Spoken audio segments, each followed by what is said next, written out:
Elizabeth Woolcock's story begins not with a crime, but with a childhood shattered by the harsh realities of colonial South Australia. Born Elizabeth Oliver in 1848, her early years were spent in the dusty, unforgiving landscape of the Burra copper mines. This was a place of relentless work and grinding poverty. Life was cheap, and hope was a rare commodity. Her family, like so many others, had been drawn to the region by the promise of a better life. But the mines offered little more than back-breaking labor and the constant threat of illness or injury. For a young girl, it was a brutal and frightening world, devoid of the innocence and security that should define childhood. The fragile stability of her family life was torn apart when she was just a young girl. Her parents separated, a deeply unsettling event that cast her adrift. Her mother left, and her father, unable to care for her, sent her to live with another family. This was not a rescue. It was the beginning of a new and more terrifying chapter of abuse. The people entrusted with her care subjected her to unimaginable cruelty. She was exploited, abused, and left to fend for herself in a world that showed her no kindness. This early trauma carved deep scars into her psyche, shaping the woman she would become. She was a survivor, but one who carried the heavy burden of a stolen youth. By her teenage years, Elizabeth had already endured more hardship than most people experience in a lifetime. She was forced into a life on the margins of society. To survive, she worked in difficult and often demeaning jobs, including as a domestic servant. Reports from the time suggest she may have also been forced into sex work, a desperate measure taken by many impoverished women with no other means of support. Her life was a constant struggle, a daily battle against hunger, loneliness, and the haunting memories of her past. She was a vulnerable figure in a society that offered little protection to women, especially those without family or wealth to shield them from harm. These formative years of abuse and neglect were critical. They left Elizabeth isolated and emotionally fragile. She learned that the world was a dangerous place, and that trust was a luxury she could not afford. The constant instability and trauma made it difficult for her to form healthy relationships or imagine a future free from pain. She was a product of her environment, a young woman shaped by poverty, violence, and abandonment. This background is not an excuse, but it is essential context.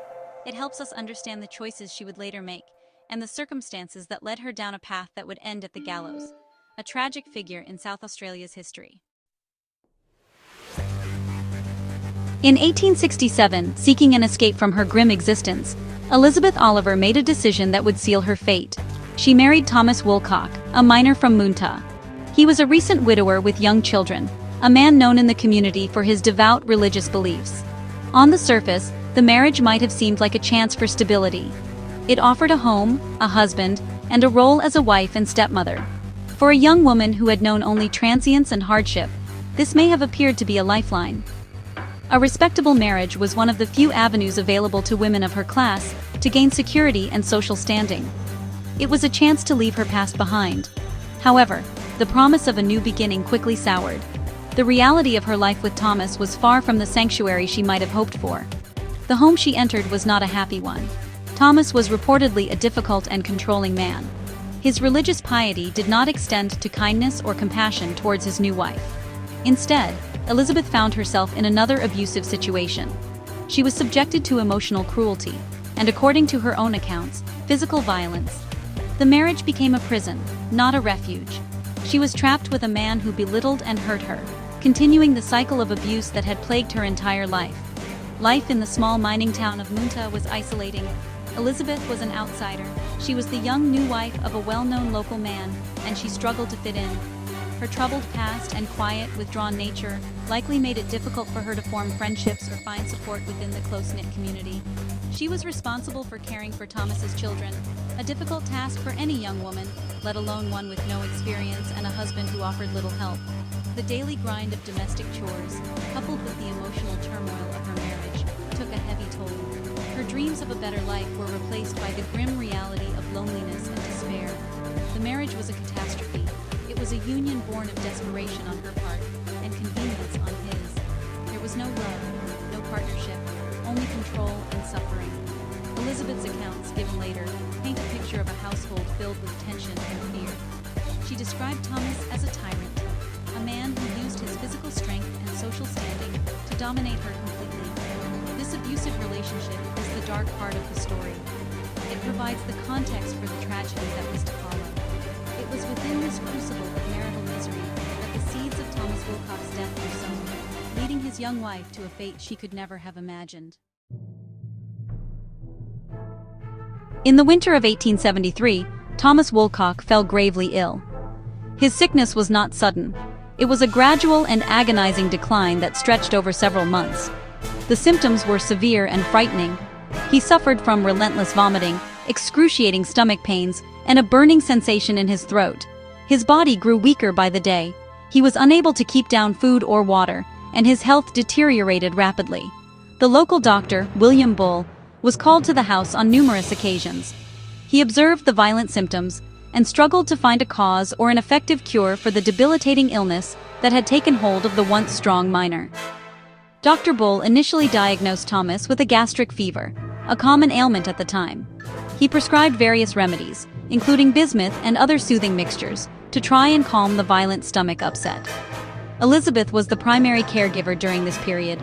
She nursed her husband, prepared his food, and administered the medicines prescribed by the doctor. By all outward appearances, she was fulfilling her duties as a concerned wife. She was constantly by his side, watching as his condition worsened day by day. The small house in Munta became a sick room, filled with the sounds of Thomas's suffering and the pervasive sense of impending death. Despite the doctor's efforts, Thomas's condition showed no improvement. The pain was relentless, and the vomiting fits became more frequent and violent. His body wasted away. He complained of a constant metallic taste in his mouth, a detail that would later become a crucial piece of evidence. Friends and neighbors who visited were shocked by his rapid decline. They saw a man being consumed from the inside out. The prescribed treatments offered no relief, and Dr. Bull became increasingly puzzled by the persistent and unusual nature of the illness. The sickness did not follow the typical course of any known disease. On September 23, 1873, after months of agony, Thomas Woolcock died. His death was a grim and painful end to a long period of suffering. At the time, Dr. Bull officially recorded the cause of death as gastric irritation and exhaustion. It seemed to be a tragic, but not necessarily suspicious end for a man who had been so visibly ill for so long. The community expressed its sympathy, and preparations were made for the funeral. Thomas was buried in the Munta cemetery. For a brief moment, it seemed that the sad chapter was closed. But the whispers and suspicions that had begun during his illness were about to erupt into a full-blown investigation. Even before Thomas Woolcock's death, rumors had started to circulate through the small town of Munta. Neighbors and acquaintances found the circumstances of his illness strange. The severity of his symptoms and the failure of any treatment to provide relief raised questions. Some people began to whisper about the state of the Woolcocks' marriage. They knew it was not a happy one. Elizabeth's quiet and withdrawn demeanor was interpreted by some as cold and unfeeling. The gossip mill, fueled by suspicion and a lack of clear answers, began to turn against her. People started to wonder if Thomas's death was entirely from natural causes. A crucial event occurred shortly after Thomas's death that solidified these suspicions. A neighbor's dog, which had eaten some of Thomas's vomit, became violently ill and died. This was a turning point. The dog's symptoms were strikingly similar to those Thomas had suffered. This bizarre and alarming incident was too much to be a coincidence. It provided a tangible piece of evidence that something was terribly wrong. Word of the dog's death spread quickly, transforming quiet murmurs into loud accusations. The authorities could no longer ignore the growing public concern. The whispers had become a formal complaint demanding an official inquiry. Faced with mounting pressure, the local coroner ordered an inquest into Thomas Woolcock's death. The most dramatic step in this process was the decision to exhume his body. This was a shocking and highly unusual event for the time. Less than a month after his burial, Thomas's coffin was raised from the grave. A post-mortem examination was conducted, and samples of his organs, including his stomach and liver, were taken for analysis. These samples were sent to Adelaide for forensic testing. The man leading the analysis was Dr. Alan Campbell, a respected medical professional who would play a key role in the case against Elizabeth. The results of the forensic tests were damning. Dr. Campbell reported that he had found significant quantities of mercury in Thomas Woolcock's organs. Specifically, he identified a form of mercury known as mercury with chalk, a common ingredient in teething powders for children, often sold under the name gray powders. The presence of this substance provided a scientific explanation for Thomas's symptoms. Mercury poisoning causes severe gastrointestinal distress, vomiting, and a burning sensation, all of which matched Thomas's long illness. With this evidence in hand, the police moved swiftly. Elizabeth Woolcock was arrested and charged with the murder of her husband. The trial of Elizabeth Woolcock began at the Supreme Court in Adelaide in December of 1873, and, honestly, it was a media sensation. Newspapers across the colony followed the case with intense interest, publishing every salacious detail for a captivated public. The story, well, it had all the elements of a great drama: a young wife, a dead husband, and the shocking allegation of murder by poison. The courtroom was packed every single day. On trial was not just Elizabeth, but also the very idea of womanhood and domestic life. The press portrayed her as a cold and calculating killer, a so-called Jezebel who had betrayed the sacred trust of marriage. Public opinion, was overwhelmingly against her before the trial even began. Elizabeth's defense was led by a young and inexperienced lawyer, Charles Fenn. He was, frankly, outmatched by the formidable Crown prosecutor, Richard Bullock Andrews, a seasoned and highly respected legal figure. Fenn's defense strategy was weak and, poorly executed. He failed to challenge the prosecution's key evidence effectively. He did not call crucial witnesses who might have testified to the abuse Elizabeth suffered at the hands of her husband. He also failed to question the reliability of the forensic science, which, to be fair, was still in its infancy. Elizabeth, quiet and frightened, made a poor impression in the courtroom.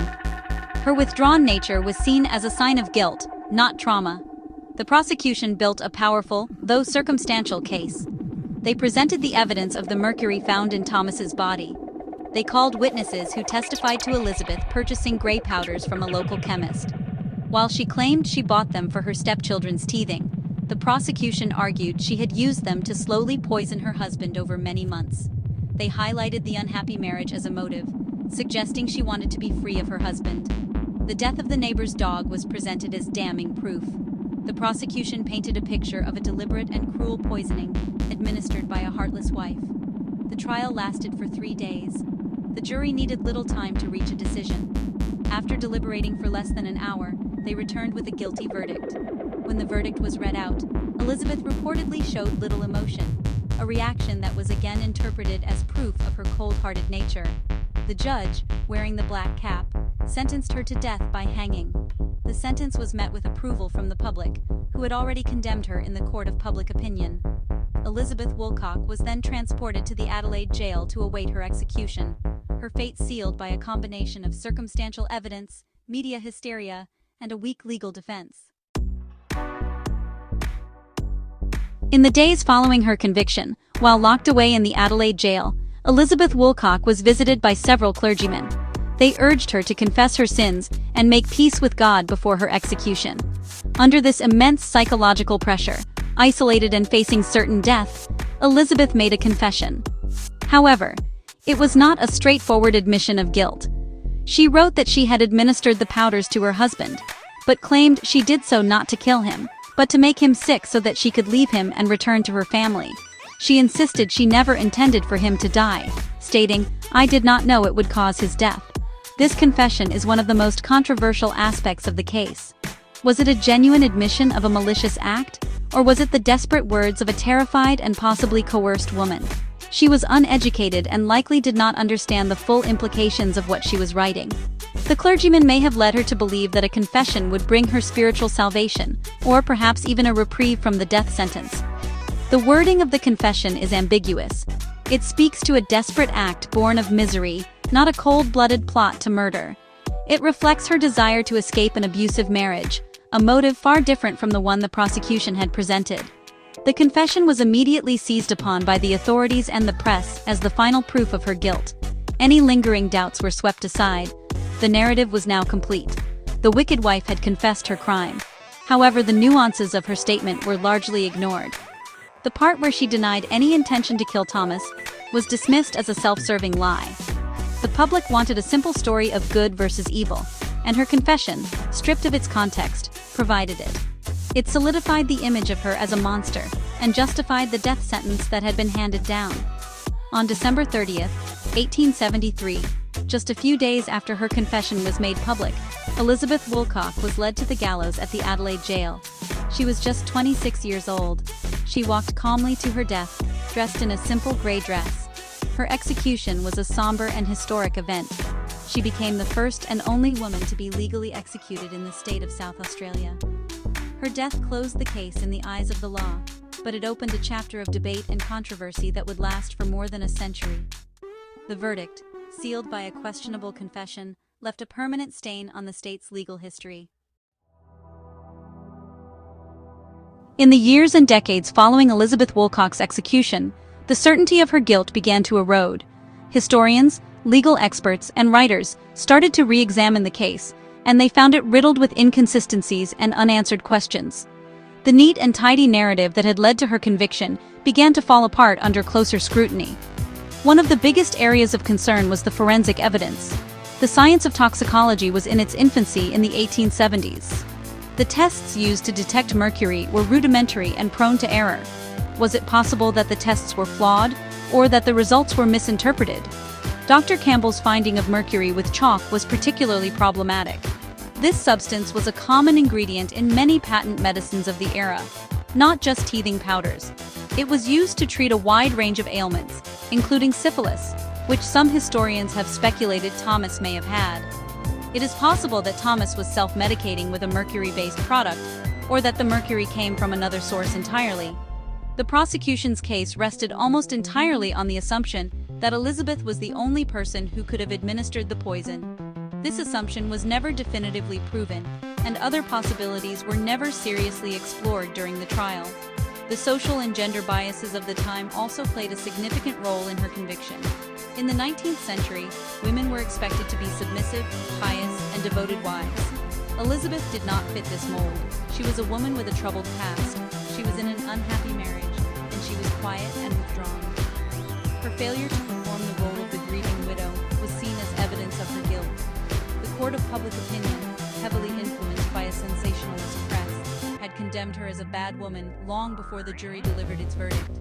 It is impossible to separate her conviction from the patriarchal attitudes that dominated Victorian society. Furthermore, the lack of a clear motive for murder remains a troubling aspect of the case. The prosecution argued she wanted freedom from her husband, but killing him was an extreme and risky way to achieve that. Her confession, if believed, suggests a much more limited and desperate goal: to make him ill enough for her to leave. This speaks to the actions of a trapped and abused woman, not a calculating murderer.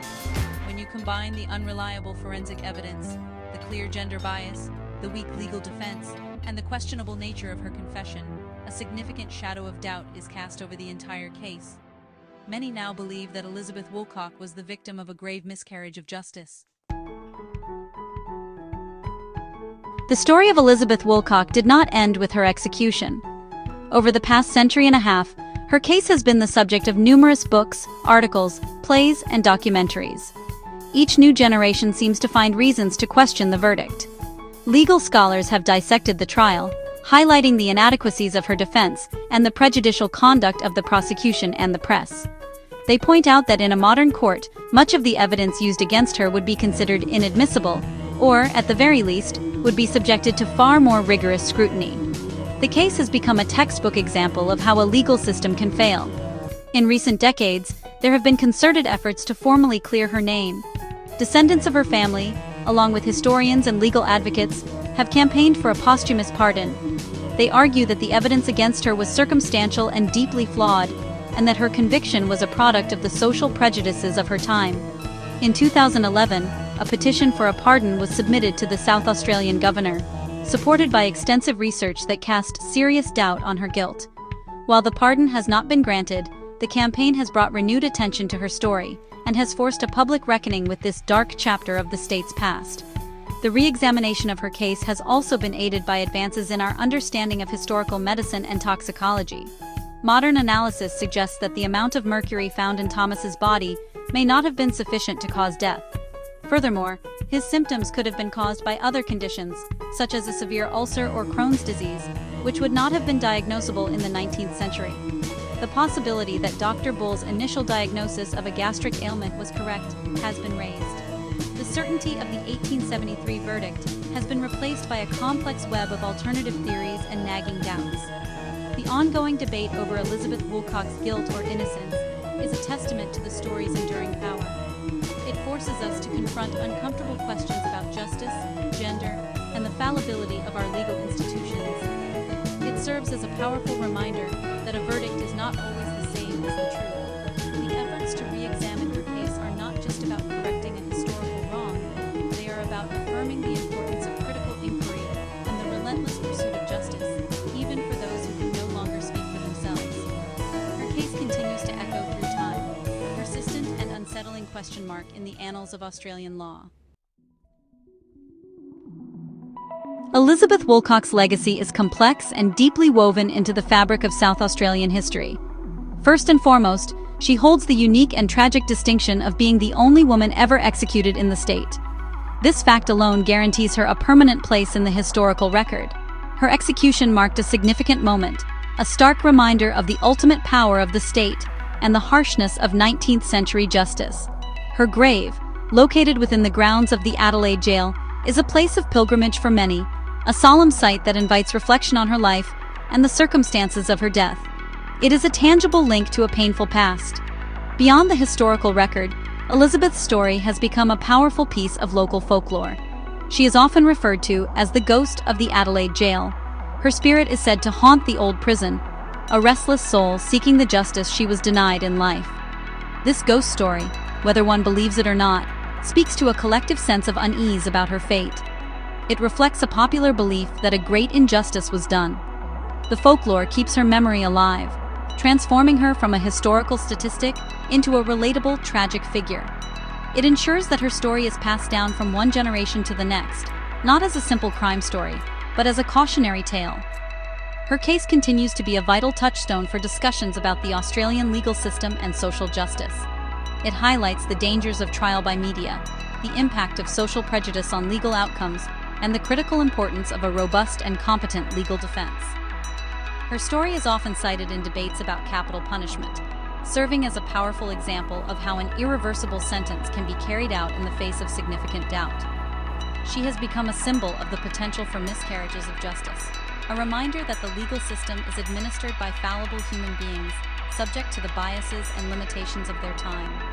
Ultimately, the enduring importance of Elizabeth Woolcock's tragic tale lies in the questions it forces us to ask. Was she a manipulative killer or a desperate victim?